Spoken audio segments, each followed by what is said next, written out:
Yeah, so welcome all. Great that we're back again. So we've been keeping it going monthly. I think we're up to our third, fourth webinar event at this stage. My name is Paudie O'Reilly, Chair of the Digital Transformation Lab in Cork University Business School. It's great to see the numbers rolling in, and I know we're clocking up very nice numbers again for this session. And we got three excellent speakers who I won't do them justice by introducing them, so I'll let Jeremy, as our host, Jeremy Hayes, Cork University Business School, take over and let I suppose Anna, David and Haydn introduce themselves. So my name is Anna, and I don't want to make you too envious, but I'm joining you from sunny Lisbon today. And what am I? Well, I have a computer science degree, but I've since gone rogue. So I've gone into the soft side where I'm really passionate to see how technology can help to enhance interactions that boost learning and knowledge sharing between people, mostly inside organizations. But I'm also really passionate to see how these things can be used in society around the defense of human rights, but mostly around democracy and connecting citizens with government. So, Haydn Shaughnessy, my background is in technology and business, so I've done a lot of work around imagining new applications for new technologies. And on the back of that, did quite a lot of work in America for American think tanks and American enterprises, trying to look 2 or 3 years or sometimes 5 years ahead for them. So, for example, when mobile first started to be prevalent, what were the implications of that for the American enterprise would be the kind of thing that I would be working on. More recently, though, I've written books on platforms and ecosystems, platform business models, and also on techniques for business transformation and tools for business transformation. Good afternoon, everybody from Dublin. So I'm David, and I'm an author, a speaker, consultant. My main interest is in driving awareness of new technologies and helping people understand what they can actually really deliver. So cutting through the hype and the rubbish, and really finding the solutions that take business problems and technology solutions and find the right way, the pragmatic way forward. Great stuff. So I saw a quote from Satya Nadella, the CEO of Microsoft. It was probably 3 or 4 months ago now. And he said, in the last 2 months, we've had 2 years of digital transformation. And in terms of your interest in organizational learning, like, what do you think about that? Like, I mean, how much has the world transformed despite of COVID, or maybe accelerated by COVID?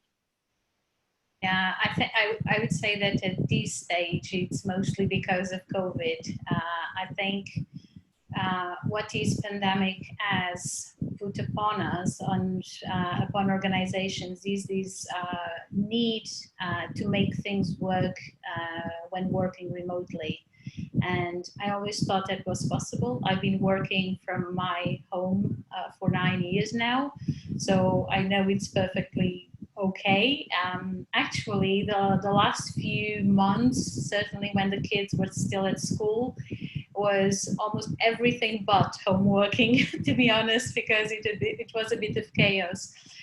But it has certainly made it possible for organizations, to realize that it is possible, and also they were forced to put or shape the platforms so that this kind of work was possible.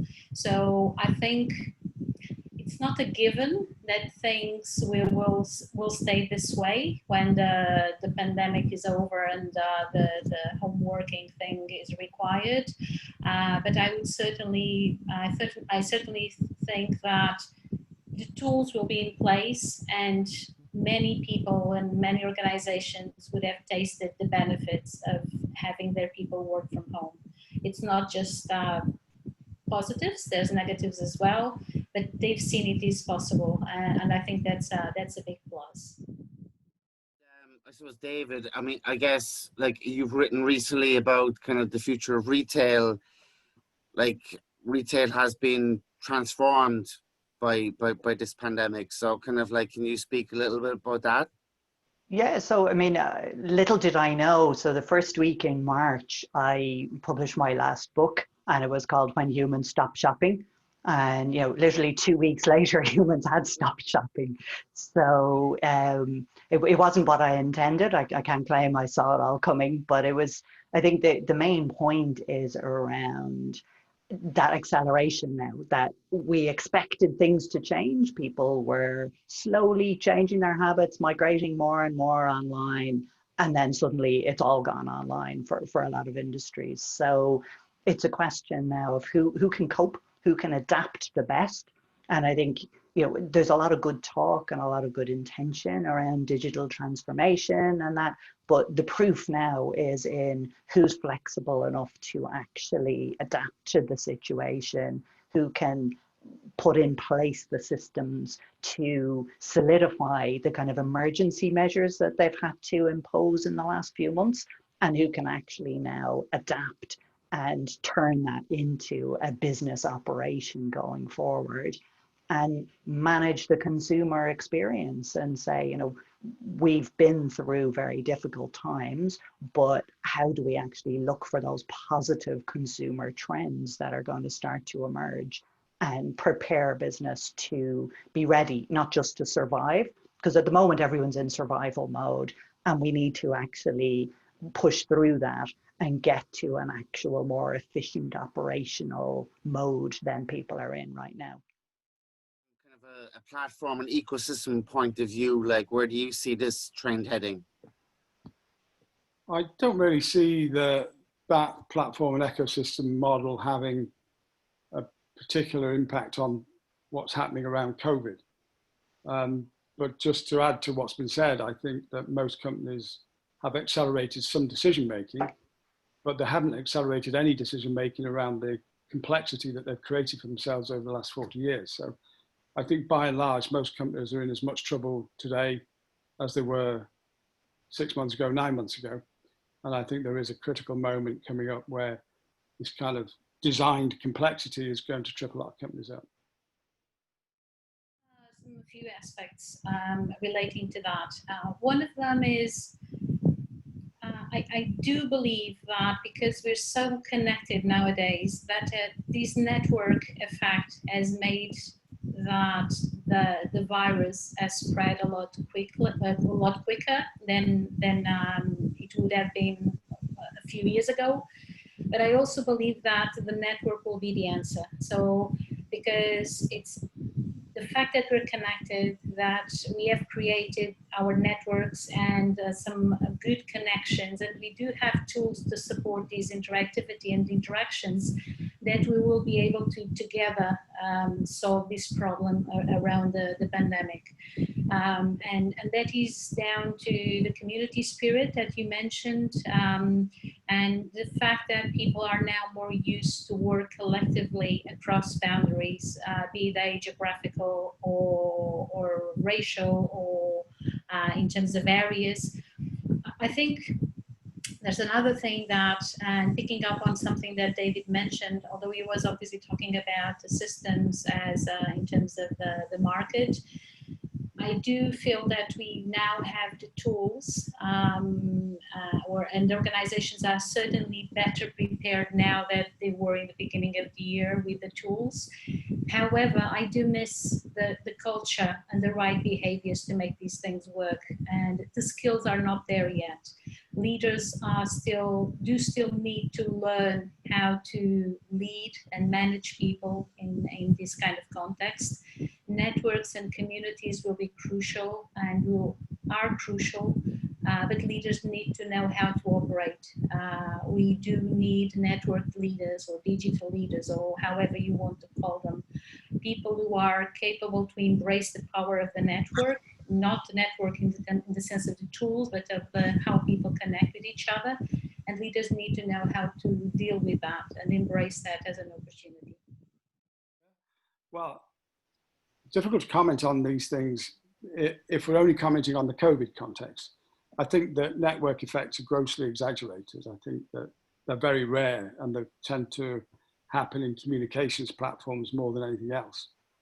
And what we do have is we are all on a network. So rather than network effects, there is an effect of being on a network. I'm not sure that that's being utilized, even if it wasn't for COVID. So let's try and broaden out beyond that. I think that what most organizations do is ignore the power of the collective. And that's just a function of a past kind of hierarchical organization and flows of knowledge, or lack of flows of knowledge. But if you think about what the amount of information we have around us in this network world does, it actually makes it very difficult for us to know very much. We have so much information, it is overabundant and impossible for us to interpret. And I think that's again one of the problems that businesses face, because then they'll just go and grab hold of the next fad. If somebody at MIT says you need to be a platform, they'll say we are a platform. So I think that to get a real strong handle on what collective intelligence means, we have to go back to how it originated, how the idea originated. And really it was about the fact that information is so abundant, the only way we're going to make good decisions is if we organize ourselves collectively to interpret and shape the flow of information towards good outcomes, with an acknowledgement that much of that is very, as it were, transient. You know, we never get fixed points, we never get the certainties. We just shape knowledge as we go. And I think if we can get back to that idea, we then need to start thinking, well, how do we do that when we don't meet? Because you generally need venues of some kind. So I think that, you know, for me, it is, we have too much information, we have too much data around us. We have now lost the ability to get together and collectively forge that into useful outcomes. And we urgently need to learn how to use networks to do collective intelligence properly. Written a lot about artificial intelligence. So kind of like, can you see if there's a solution to some of the problems Haydn brings up there? So I think, I mean, what I'm always reminded at the moment about the best boss that I ever worked for gave me very simple advice. He told me that, you know, there were 3 things that any business should worry about. And that was people, detail, and focus. And he said, like, they're the 3 crucial things to put in place before you start turning to technology for your solution. So if you've got the right people, you understand the detail of your market, the detail of your customers, and then you're able to focus all your collective efforts on that.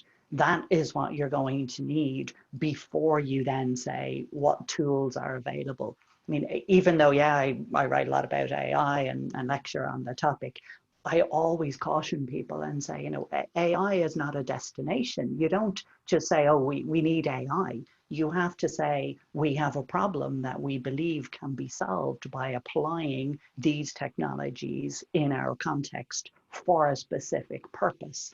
And I think it's always depressing when you see, you know, people rushing to say, oh, we need to do AI, because that's meaningless. It's about finding the technologies that help your business, that deliver the real solutions, rather than, you know, picking the latest buzzword and saying we must have some of that and we must implement it, without actually having an end game and without having the people organized around it, so that everyone in the organization understands why you're doing this, what you're trying to achieve, rather than saying, oh, it's the latest buzzword, we need to do this. One thing we fail to acknowledge is that most companies don't know what's going on inside them. You know, most executive teams don't know what's going on inside their companies. They don't understand the operating model that drives their business or supports their business. So I think you can kind of posit rational ways of doing things, but most firms are deeply irrational. And they're irrational because they've changed frequently over the last 40 years. They've accumulated a lot of technology that they don't really know how to integrate with more modern technology.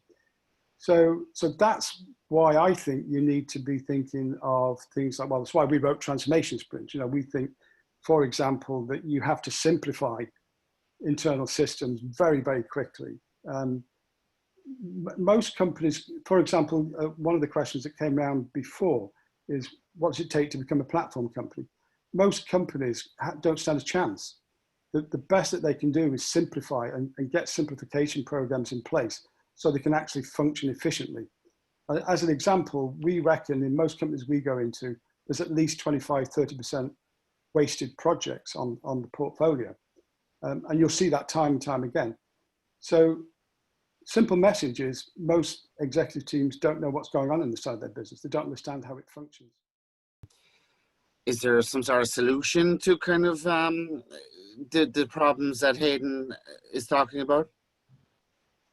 I don't know if it's a solution, but there's something that Haydn mentioned that it's very dear to me, which is the fact that we do have a lot of information, we have a lot of data, and for me the platforms are obviously required to make this data available to people, but most importantly what I think it's really required, and that links to learning, is that organizations learn or acquire the habit of sharing their decision-making process, like almost working in the narrative, saying what data they're using and how they're using it and how they're putting it together and how they're creating new information and generating new knowledge and using that to back up their decision-making.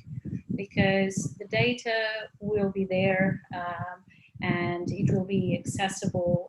What is really important and what keeps the organization going and being able to innovate and rethink and adapt more efficiently is not having to duplicate the work, reinvent the wheel, duplicate mistakes, and these documented knowledge and these documented decision making is really important. And I don't mean writing long reports about it. It's not what I mean. It's really working in the narrative. It's about having the platforms where you can just go in there and write something to the rest of the organizations or the groups that you're working with more closely. This is what we've decided because of A, B, and C, and we decided not to do this because of D.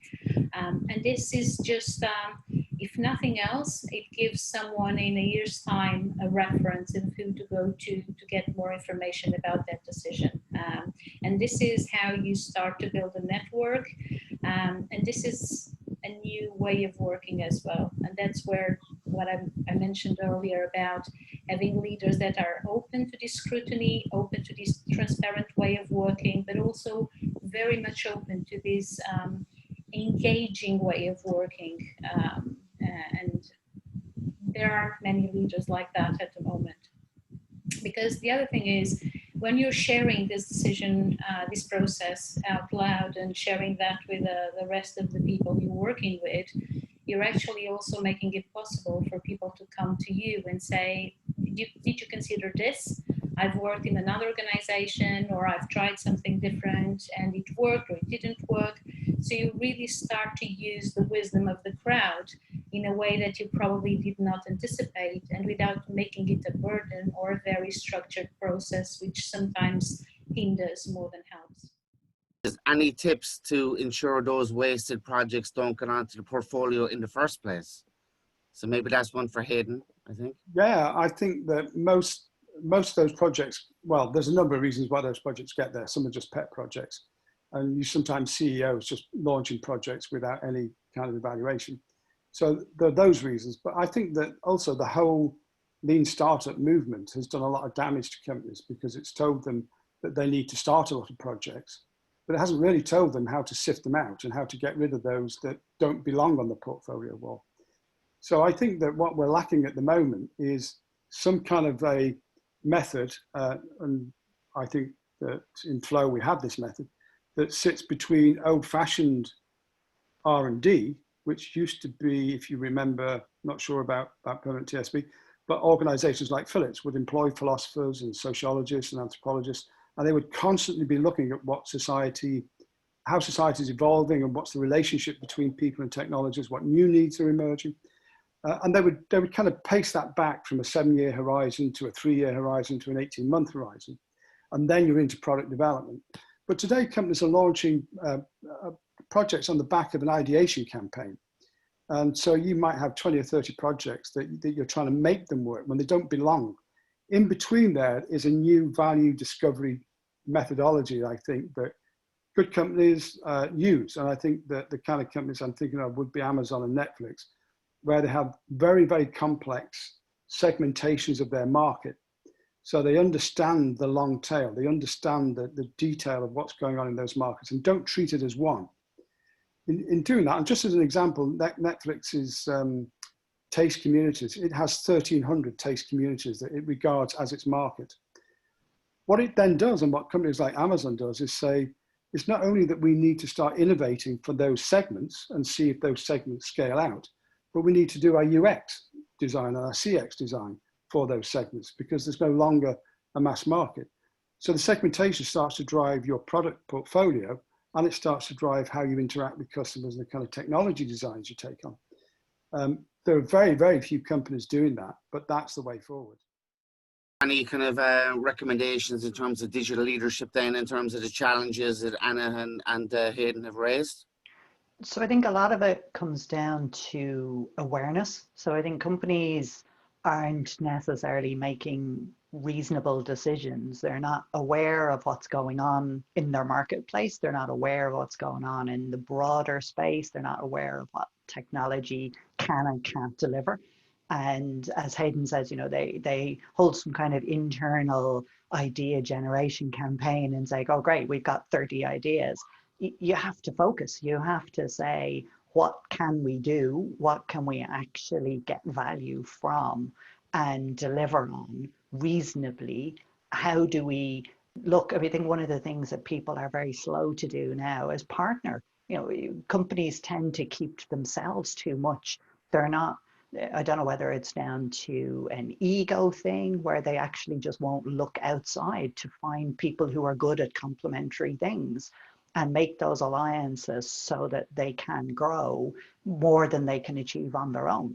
So I think you've got to have that focused approach to what projects you can do, be willing to invest, be willing to fail, because that's something that, you know, Amazon certainly are very good at doing, is saying, you know, they have their process where you have to pitch your idea internally in Amazon to get support as a press release. You're not allowed pitch as a PowerPoint deck.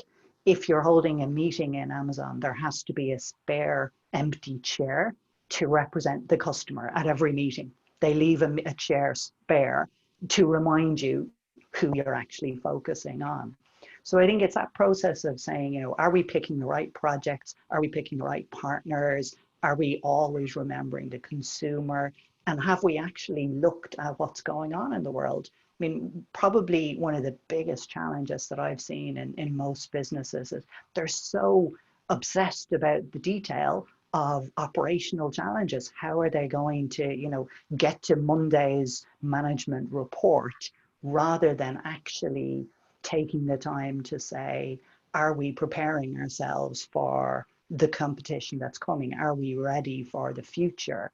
It's so reactive, it's so short term, and it's hard, but they have to find more time to sit back and think, are we working on the right projects? Do we know our customers?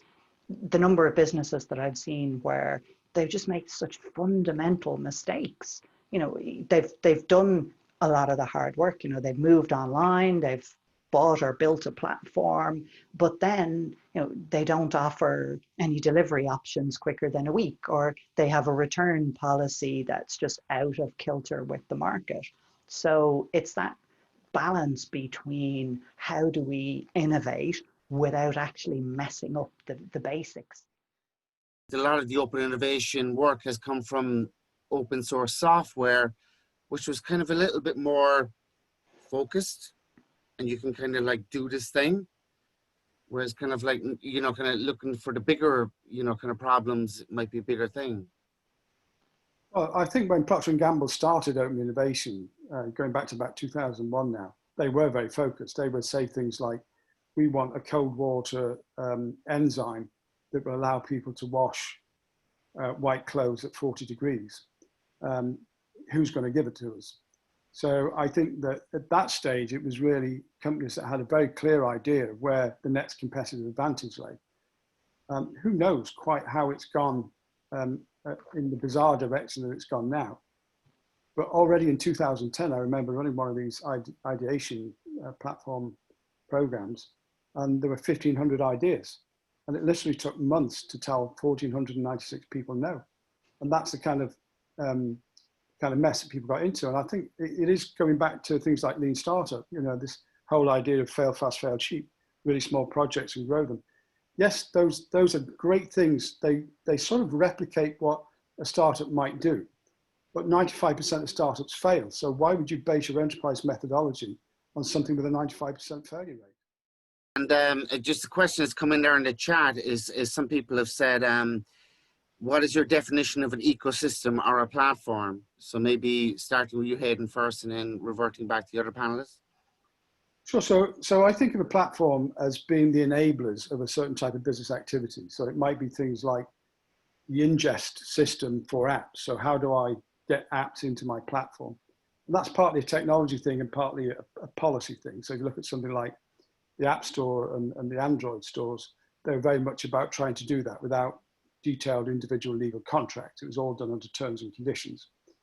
So the legal element and the actual technology element were the enablers. Transaction engines are part of the platform because they are also an enabler of financial processes.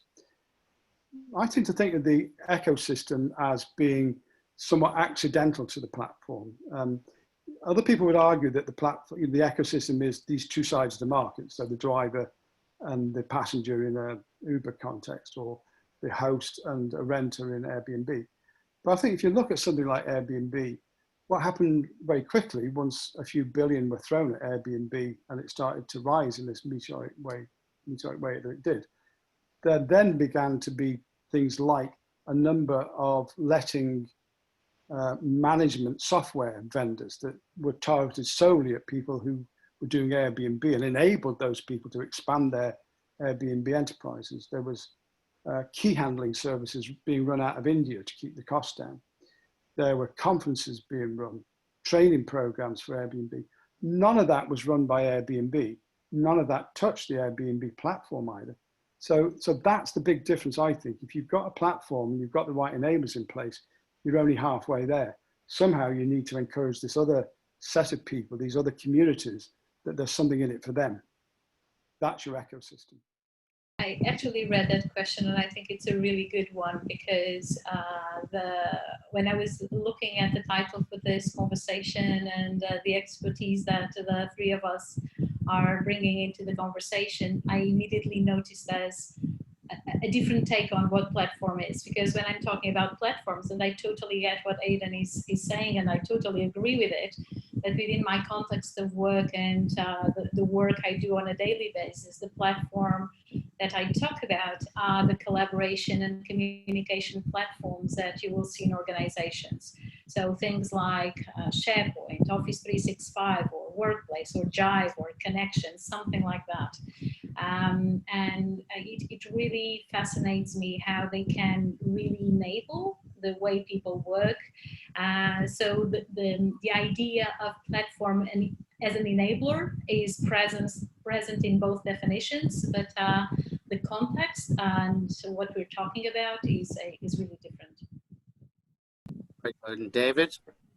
So I think I get a little bit concerned sometimes when people focus on platform singular, because I think in most businesses, you're going to need platforms. You're going to need to interact with a number of these enablers. I mean, everybody's mentioned enablers, and I think that is the key about platform technologies enable you to build something.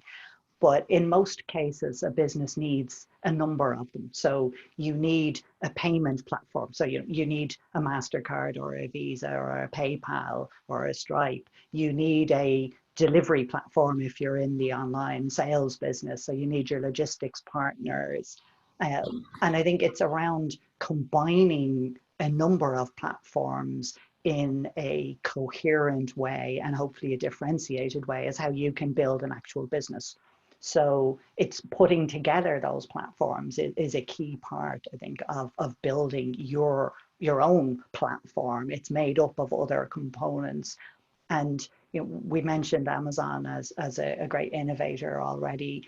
But one of the things that I like around their approach is they have an internal rule that says anything that you build must have an API.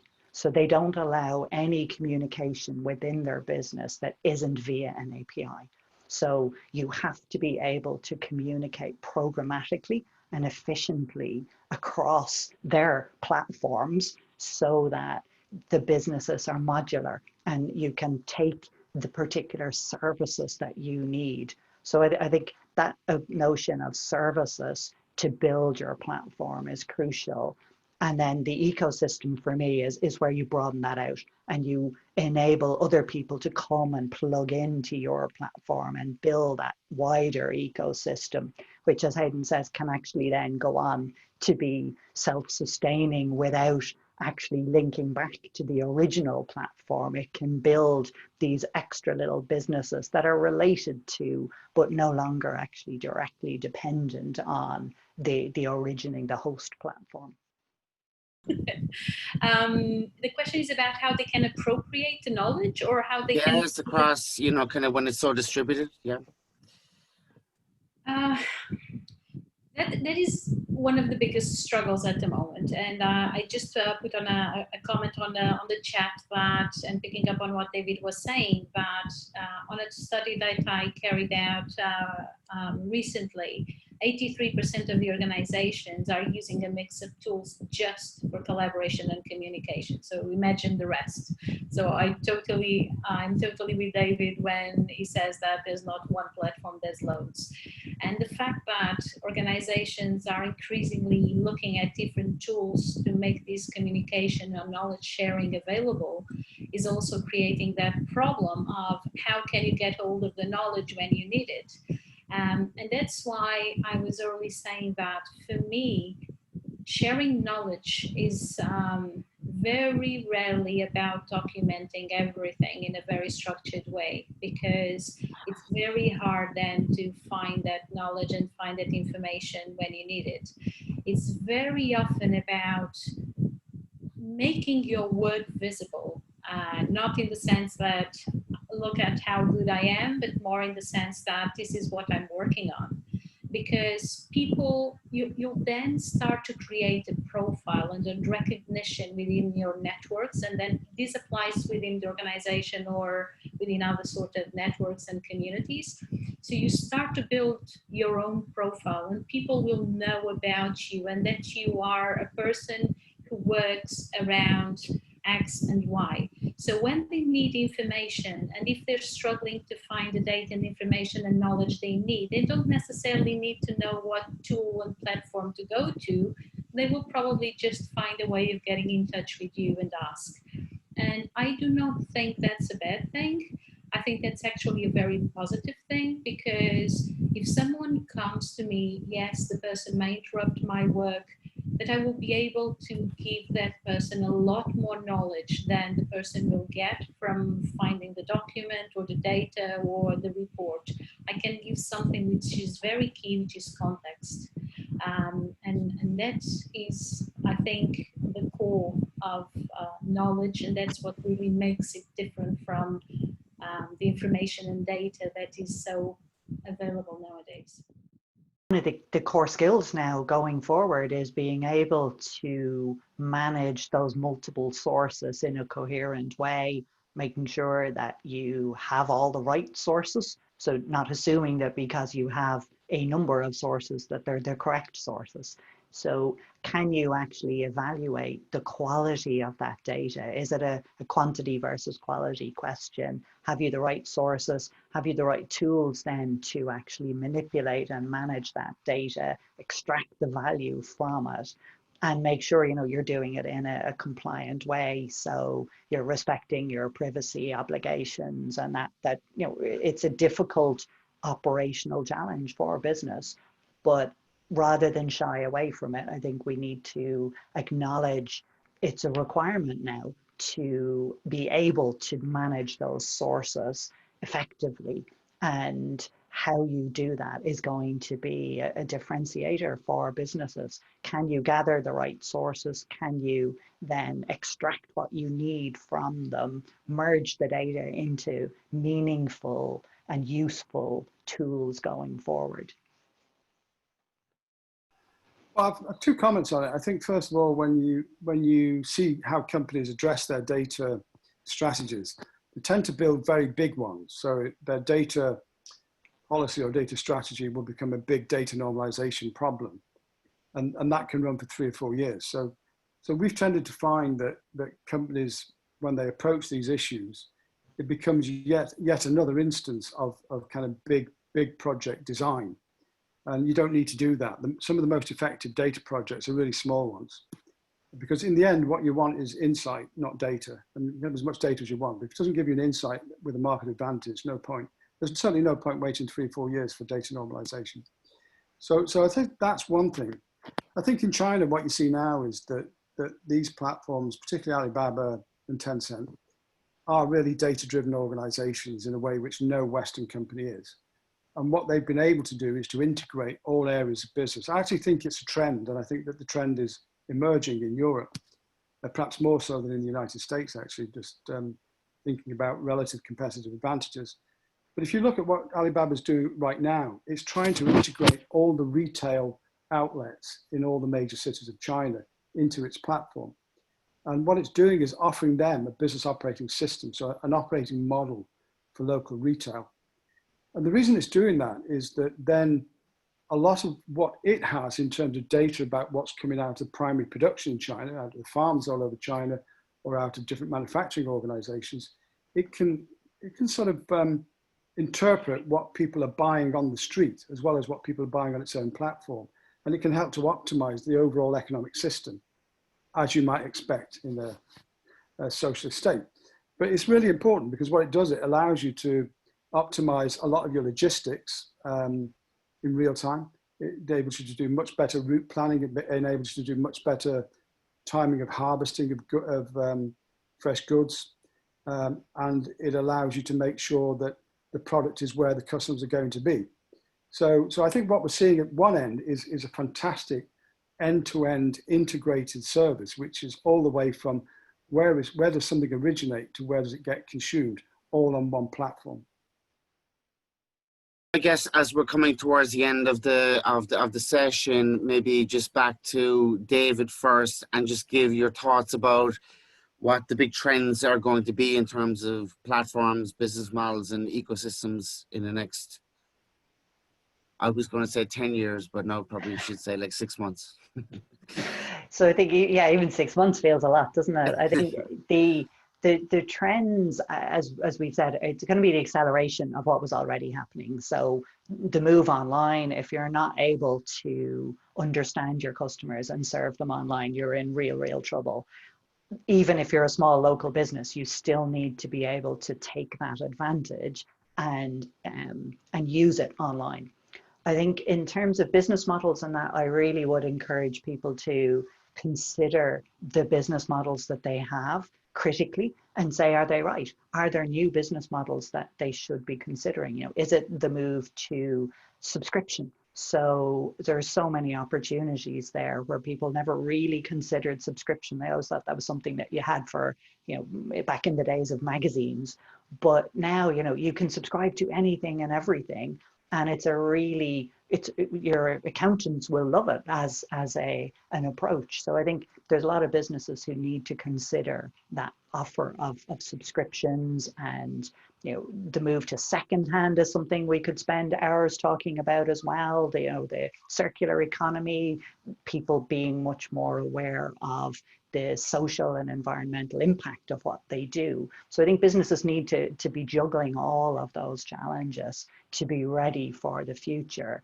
And then the final one that, again, I could talk for hours on is the move towards automated shopping. So the notion that people will actually start delegating some of their retail choices to replenishment services. And that has, you know, absolutely massive impact for businesses who aren't ready to meet automated consumers. And I think you need to be thinking about that. You need to be planning for it and seeing what changes are needed in your business as you get ready for that future, because it will come sooner than anybody thinks. And if we've learned anything from the last 6 months, it is a question now of, things change quicker than you expect, quicker than you want, and you've got to be ready for that. And if you've thought about the trends that are there, had a quick look around the world to see what's happening in other sectors, and get away from that mentality that I've come across in so many areas where people say, oh yeah, that won't happen in our industry. You've got to start seeing the potential for business models, business policies to come across the board. Consumers don't think in verticals, consumers don't think in channels, they think in what they need. And that means that your business, whichever sector you're in, has to be aware of what's going on and be ready for that then to come into your space. Anna, maybe just coming from an organizational learning perspective then, kind of like, how do you see the impact of this? Well, I'm not sure if this is how I see or how I would really like things to go from now on. I think this whole situation created this scenario where organizations had to go into survival mode and look at the tools that were available and implement them and make them accessible. That does not mean that people are really ready to embrace this new way and new context of working, and certainly leaders are still lagging behind on the most core skills. But the other thing is this survival mode has also made it that organizations that transpose the current way of working into the digital without really embracing the opportunity to rethink the way they work. And that means the culture and the behaviors and even the processes that they have in place. And they're not to blame for that. We really had to make things work, but now there's a really good opportunity now that the major crisis has gone, so we hope, and that they had time to put things, or the wheel turning. Now it's a good time to look at what happened, how well and how badly prepared they were for this, and what they can do to use these same tools but in different ways. Very much like David was saying for business models, look internally how you can rethink your decision-making process, your go-to-market process, your marketing process. How can you promote better and more efficient learning and knowledge transfer? The other thing is, with this whole thing, with people suddenly being taken away for the quarantine or the hospital or whatever, and in some organizations that meant a lot of people being taken away at the same time, it's really an opportunity for organizations to think critically about how they're retaining their critical knowledge and how they can create better ways for people, again, to work in the narrative and to share what they do and how they do it and the decisions they've made, so that if they're suddenly taken away to the hospital or whatever, their colleagues can pick up the work and continue and enhance the work. And I think that's very cool. And just out of curiosity, in the survey I mentioned earlier, 60% of participants the organizations say that the platforms they currently have for communication and collaboration are extremely useful, or really useful, or very useful. That was the expression. However, when you look at the way they're using it, they're just skimming the surface. They're just literally doing the basics. They're using these tools to facilitate online meetings and chats, which is probably not the best community and transparent way of working. And that's the kind of opportunity I think we're missing.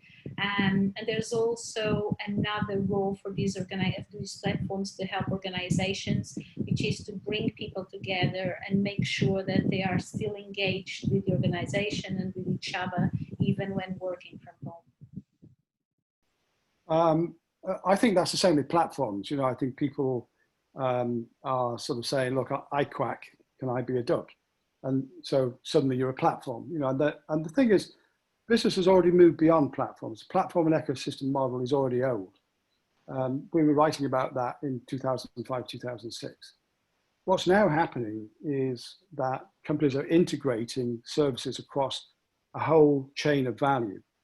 And I mentioned that in respect of Alibaba, but if you look at BMW as an example, BMW now owns transit management software so that it can get involved in urban transit management. It owns Nokia's old mapping software. It's the second most important mapping database in the world here. It owns Free Now, so it's into ride hailing. It does parking management, parking location. There are billions wasted every year through people looking for parking spaces. So a company like BMW, I think, is in the forefront of what we're seeing from China. What's happening in China is being taken up by BMW in Europe. So in this particular case, I don't think we're necessarily lagging the US. But I think what it signals is that actually the business model is no longer the important point of focus for us. The operating model is. In order to do the things that BMW wants to do, it intends to have 50% of its employees become software developers. So if it now has 30,000 people, ultimately within the next 5 years, I believe, there'll be 15,000 software developers, because that's how you do this integration. All that integration is about software and services. And that's about an operating model change. There are business model changes along the way. Yes, you can do subscriptions and all kinds of recurring revenues, but unless you're able to remodel your business, unless you're actually able to sit down and say, probably we're not going to need those auto engineers, we're probably going to need this other group. How do we get 15,000 of the best software developers in the world in the next 5 years? Well, that requires a kind of partnering strategy that we've never had before. So it signals a lot of things that you've got to do differently. And I think that the platform and ecosystem model was always a kind of a lazy thing. You know, it was all about, well, let's get those network effects and by golly, we'll scale. Look at the platforms and ecosystems that are out there that look like the models. Uber, 12 billion of VC investment. There's one reason why the platform and ecosystem model worked with Uber and Airbnb. Billions and billions of dollars from a society that's got nowhere to put money. What companies are really doing though is moving away from that and going to this integration model. And I think it says things like, can you afford to think of yourself as just a bank? No way. There's no way you're going to survive as a bank. You have to be a financial service along with a lot of other services. Or can you think of yourself as just an energy company? No, no, no. You have to think about all the utility needs that your customer base has got. And you've got to serve those across the whole value chain. So that's my takeaway from the review of the kind of work that we do and the stuff that I've been writing on. Platforms and ecosystems are yesterday's model. Integration is where it's going. Finally, then we'll go in alphabetical order with Anna, David, and Haydn. Haydn just raised a very interesting question to someone who has spent 20 years studying and researching business models, saying that the business model is less important than the operating model. So maybe Anna, kind of maybe your comments on that. I'm not too sure, I have to say. I think that the operational model is key. You need to know how to run your company and the kind of skills you need and how you're going to use your talent and the knowledge you have to make things work. But you also need to know where you're going. And yes, you can think about it as strategy, but it's also taken from the model you're using for your business. So I do think that the business model needs to be sorted. The organization needs to know how they want to operate, and then they will define the operation model. And that for me is very much linked to the knowledge, the tools, and everything, as you can expect. That's my hat. But yes, I every work I do with organizations, the first thing I ask is about the strategy and how do you want to operate, and what kind of markets you're tapping into and what kind of clients you're liaising with, because that also gives you a very good sense of the knowledge that you need, and then you can start looking at what's missing and how you can mobilize the available knowledge and how you can create the required knowledge. David? So maybe I'm a bit old school the way I approach it, but I don't see a distinction between the operating model and the business model. I see no benefit in having a great operating model if it's not profitable. So I like to focus on, are you running the business properly? Are you growing? Are you scaling? Are you flexible? Are you responsive? Are you in touch with what's happening? And are you doing all that profitably? So I'm not wedded to a distinction between an operating model and a business model. I think you need to operate a profitable business model or else you're doing something wrong. So I look at the whole picture and say, is it a good business? Is it well run? Is it ready for the future? And is it profitable? And if not, when will it be profitable? So, Haydn's examples of, the massive investments and the cash burn of some of the poster children of new businesses. I have the slightly old school view of, when I went to business school, you were told you needed to have profitability, or at least a route to profitability. So I like to look at that and say, is there a clear path to profitability in this?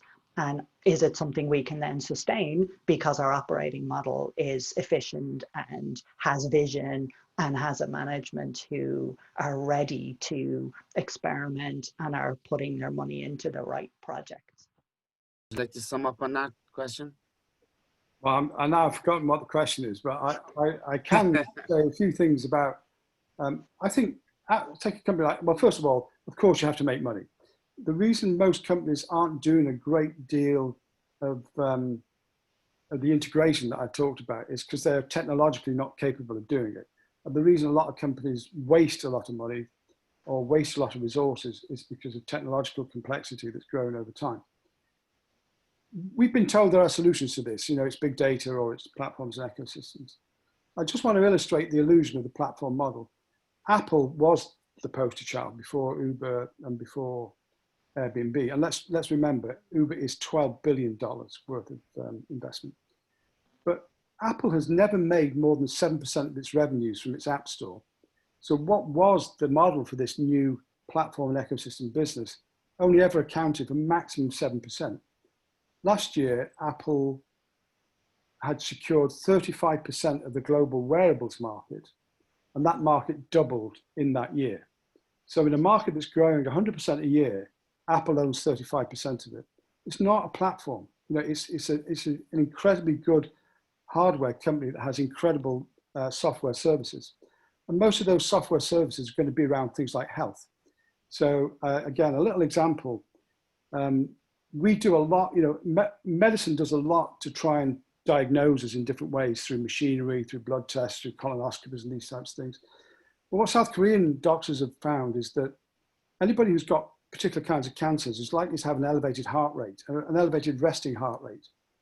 I'm wearing an Apple Watch. Apple can tell me if I've got an elevated resting heart rate. I don't even need to go to a doctor. If my heart rate is elevated by 20 beats a minute for the next 3 or 4 weeks, I know there's something wrong. And I think what these companies are doing, and this is why I say that where you have to look is this kind of, the way in which they cross the boundaries of industries and they create totally new value chains. They will create a value chain that gives me blood pressure from my AirPods or from my wristwatch, my heart rate. It will integrate with analyzing the kinds of foods that I eat. And they will provide a health service second to none with diagnostic capabilities that are inferred by data that medicine today can't even think about. So let's, I think, try and look at that bigger picture, that actually we could have been wrong about the platform and ecosystem movement. Something completely different could be happening. And once again, what it's going to do is take over other industries. In the case of Apple, it will take over the health industry. In the case of BMW, it will take over large tracts of public mobility, public transport. That, I think, is the interesting trend. And that's why I think it's all about the operating model. If you don't have an operating model that allows you to construct these watches, interface with all the metrics that go on within the health service, and lobby and campaign for this new set of metrics, then you're not going to make any profit anyway.